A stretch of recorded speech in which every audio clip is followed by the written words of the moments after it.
things we call problems are part of the life. It's just our stopping to live that is making us make noise. When you talk of the will to live, you're talking about choice. It's also about resilience. You purpose every other day to wake up in the morning and have a purposeful life. And it's up to you to look at that which will make you thrive. And the will to live must be having stages.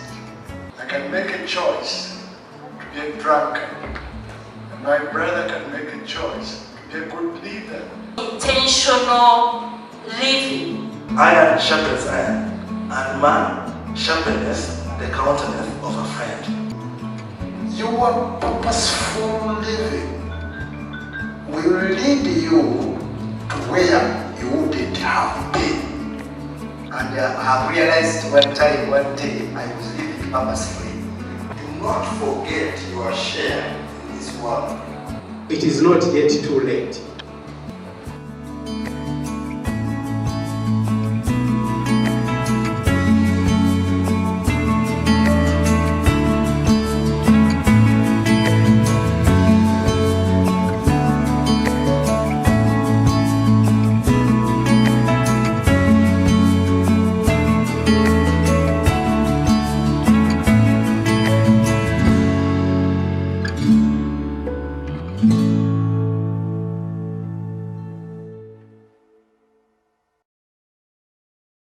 Yes, good evening, ladies and gentlemen. My name is Vincent Kayamba. I'm just going to lead this discussion this evening.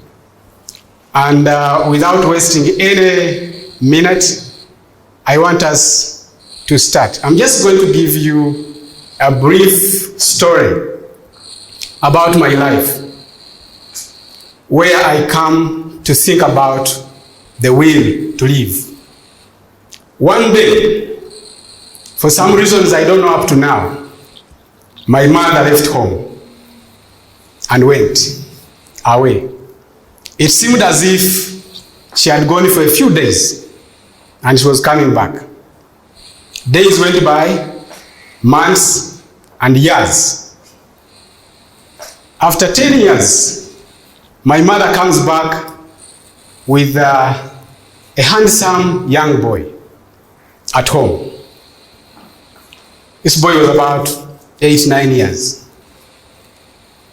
And this boy was welcomed very well. Excitement all over in the house. And mom was welcomed.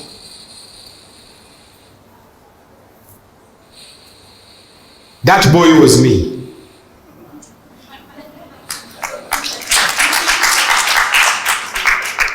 I had never been home.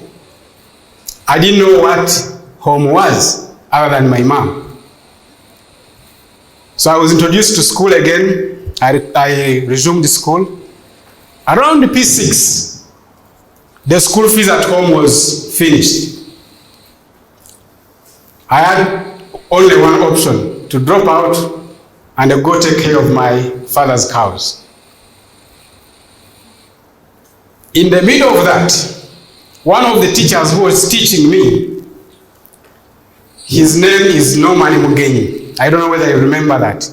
I wanted to write somewhere. Norman Mugenyi. When he heard the news, he said, no, you can't drop out. You can stay in my house. I can take care of your few things, but at least you finish P7. So I graduated it then with an 8 aggregate, which according to Mugenyi, this was a clear way to secondary school in one of the best schools in the district.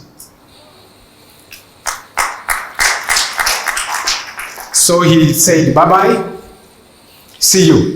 Because I think as a primary school teacher, that is all he could have managed to do. So I left. I went back home.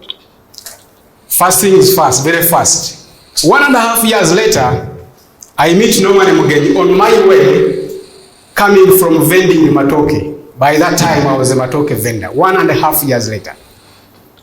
On the road we meet, and he was surprised because it was school time. So he said, "Why are you here? Why are you not in school?"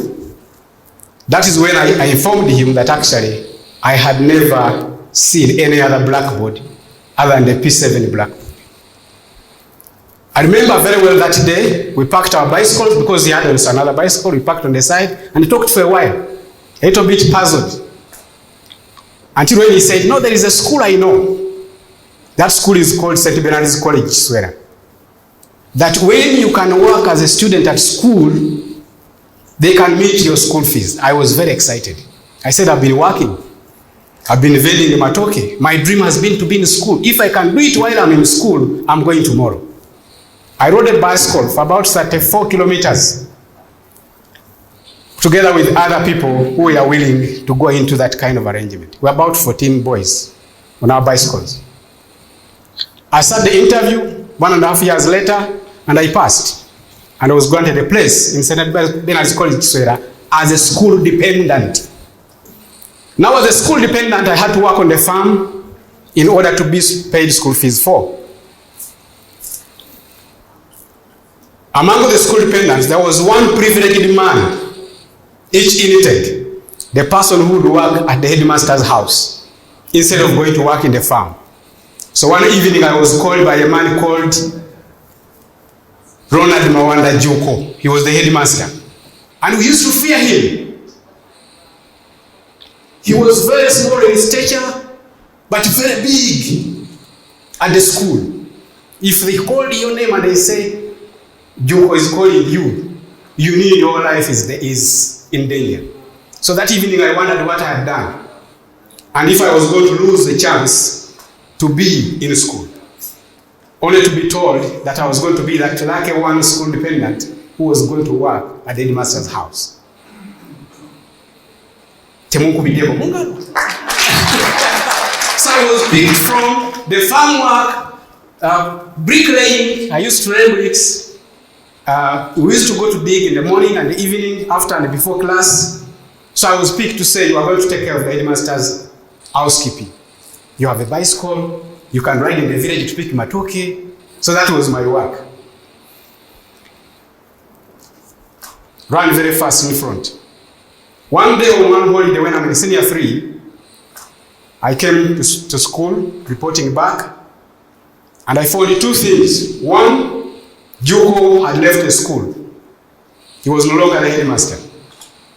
We had become friends. He had left. The second thing, as a school dependent, I was required to pay 20,000 on top of my hard work. 20,000. Both were problems because I didn't have the 20,000. I had my hands, but the 20,000 was a problem. So that evening I went for press, knowing that the following day I was packing my bags to go back home. While I was in the class, a certain teacher comes. Mawanda, no, this time was Mutagwaya Joseph. He comes and says, "After prayer, you come and see me." So I went and see the man. He says, "This is your bag," because I left them in my residing place, which was the headmaster's house. So I left my bags there. I found them at Mutagwanya's house, Joseph.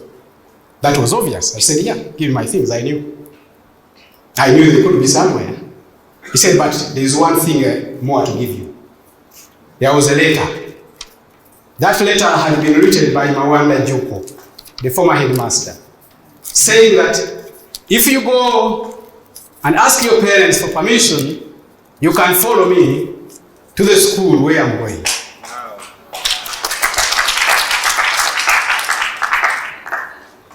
You go seek permission in order to follow me. What did I do? Did I go? No, I don't think so. He doesn't think. I never went. I never went for permission. The little man I had as pocket money, I used it as transport to follow Mawanda Juko in Mitiana. I don't remember very well how I reached there because it was the first time. What I remember is that the last bit I walked it. I didn't have enough money to reach me where The way they were saying a border now, this is the journey for border. I didn't have that one. Where the taxi stopped is where I started footing. In the evening, when I reached in the room, Mawanda had a brother called Mubiru. Mubiru was a friend. We used to be in the same class. He was his brother, so he had moved with him. So I met him in the room, which Mawanda had rented for both of us. And my uniform for the new school was hanging somewhere. The following day I was in class, ready to work again, as long as there is a place to go to school.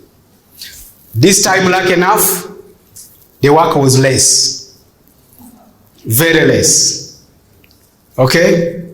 So I worked, that was senior 3, 4, 5, senior 6.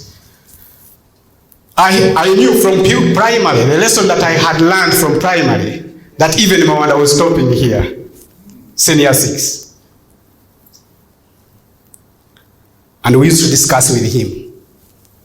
One day I went to him and said, I want to be a head boy. Because I had been a head boy in primary school. And he said, forget that. You can't be a head boy here. He said, you can't be a head boy here because you have to go to the university.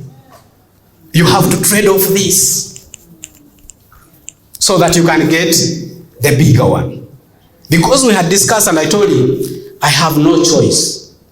One choice, going to Makerere University. My first choice was law. My second choice, I said it doesn't matter, any, as long as I go to the university. Again, fast forward, results come back.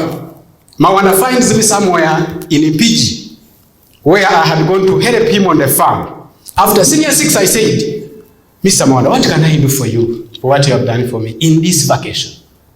He said, what? You go back home. I said, but you have bought a new piece of land in Impiji. All I know is to work. Can I be there and work? What did he say?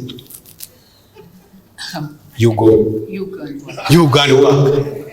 I went and worked. So one day around 11, he comes with an envelope in his hand. And he says, Vincent, I have 2 news. One is bad, another is good. Which one should I give you first? I said, give both at the same time. So that I know how to balance it. He said, you are going to the university. I said, but I think law is not there. I said, that is not an issue. As long as I'm in the university. So I entered the university. I knew after the university I had no way out. I had to find another way. I created a class of elder people who come to study in the evening. I created a class and started teaching them. So for me, I would learn twice in class. I would learn for mine and also learn for what to teach my class after the class. Now, out of that class, when I graduated, it is one of them who got me my first job. I had mastered how to bridge from this to this. My first job was in Ntinda. I was staying in Kawempe. Me and the Jane, we agreed that I will be boarding one side, another side we walk it. Me and the Jane, we agreed because the money was not enough. Our meeting point was always Wandegeya. When I got Wandegeya by foot, I boarded from Wandegeya to Ntinda. When I boarded from Ntinda to Wandegeya, the other part I walk it to Kawempe. That is how I started my work journey. Now I want to come back to the will to live, because that journey is too long until today. About 13 years ago, maybe somewhere where now most of us know myself, I teamed up with a young man that I had met from the university to form this company called Pinnacle Security.